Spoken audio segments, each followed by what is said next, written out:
दोस्तों सब्सक्राइब करें हमारे चैनल बालाजी बागेश्वर धाम को। और आगे हम बात करेंगे दोस्तों, हमारे जो गुरुजी हैं बागेश्वर धाम वाले, वो एक कहीं न कहीं व्यक्ति की कहानी बताते जो कि एक अनपढ़ था। वो क्या था, गुरुजी से उनकी क्या वार्तालाप हुई, वो इस कथा के माध्यम से आपको जानने को मिलेगा। जय जय श्री राम। एक दिन एक शिकारी जंगल में आया। शिकारी शिकार खेलने वाला आया। शिकार खेलते खेलते वो भूल गया सो महात्मा की कुटिया के पास पहुंचा। महात्मा को दंडवत प्रणाम किया। महात्मा ने आशीर्वाद दिया। शिकारी तो अनपढ़ था, बुद्धि से हीन था। संत संग कभी किया नहीं, विवेक कभी जागृत हुआ नहीं, सत्संग कभी सुना नहीं, भक्ति कभी की नहीं, तो वो ABCD क्या जाने। हाथ जोड़ करके बोला, सरकार, गुरुदेव, हाँ आप यहां जंगल में क्या कर रहे हैं? महात्मा ने सोचा भला इसको बताएं क्या। महात्मा बोले तुम अपना परिचय दो। महाराज मैं शिकारी हूं और शिकार का काम करता हूं, शिकार से जीवों को फंसाता हूं। आहा आहा। महात्मा से पूछा आप? महात्मा बोले हम भी शिकारी हैं। तो उसने कहा कि आप तो माला आला लिए हैं, आप भला कौन सा शिकार करते हैं? बोले तुम्हारा शिकार है जीव, मृग, जंगली जानवर, हमारा शिकार थोड़ा अजब सा है। शिकारी बोला आज तक मिले? बोले आज हमें 87 साल हो गए, आज तक हमें हमारा शिकार नहीं फंसा। शिकारी को अपने शिकार करने पर बड़ा अभिमान था।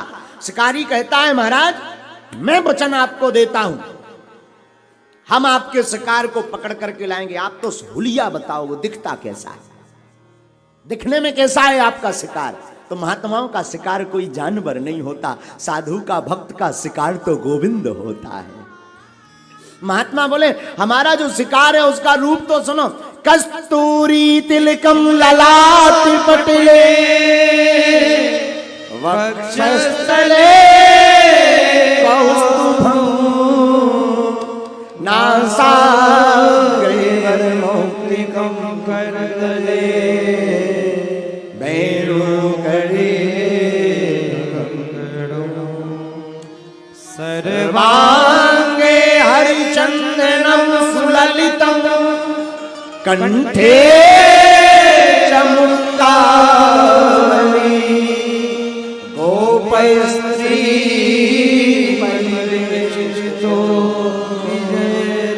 विजयते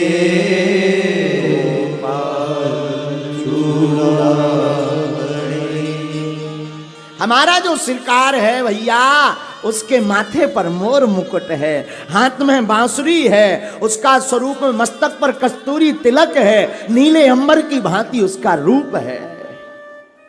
शिकारी का नाम था सुकरात।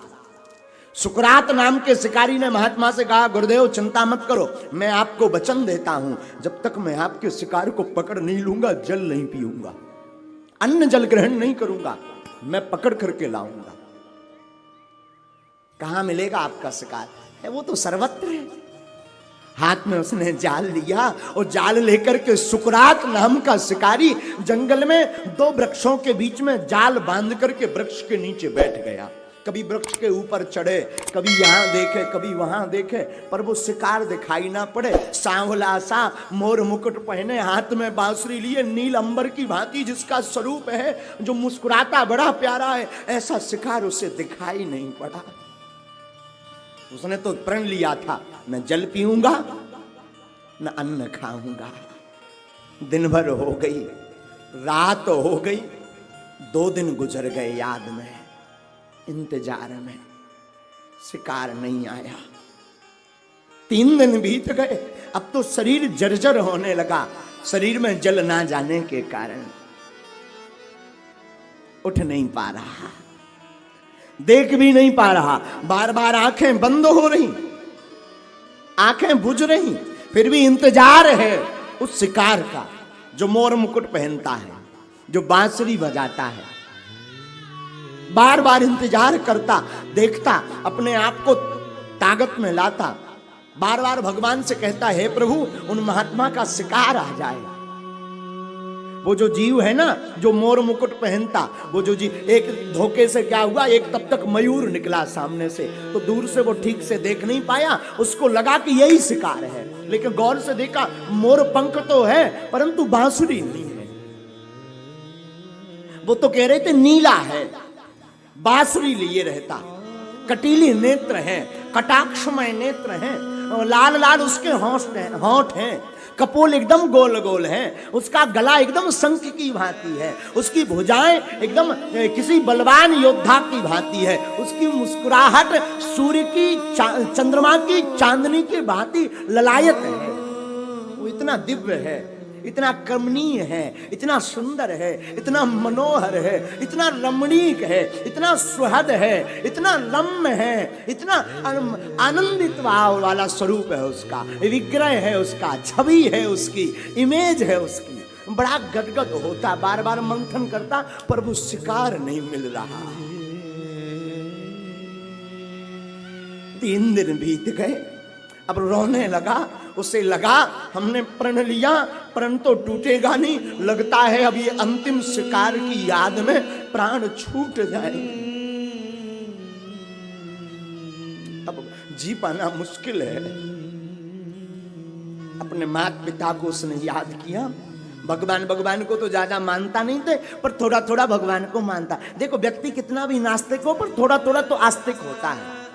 हम लोगों को देख करके उसे भी लगता है कि नहीं भगवान जैसी कोई चीज होती, तो ज्यादा तो उसे निष्ठा नहीं थी, ज्यादा उसे विश्वास नहीं था, परंतु थोड़ा थोड़ा तो उसका भाव कहता था कि नहीं कुछ तो होता है। मन ही मन अपने इष्ट को याद करता, मन ही मन अपने प्रभु को याद करता, कहता प्रभु अगर आप हो तो हमारे वो जो महात्मा है ना, उनके शिकार को भेज दो। भगवान उसकी तड़प, उसकी ललायतता, उसकी गदगदता, उसकी तड़पन, उसका वात्सल, उसका वो प्राप्त करने की जिज्ञासा देख करके ठहर नहीं पाए।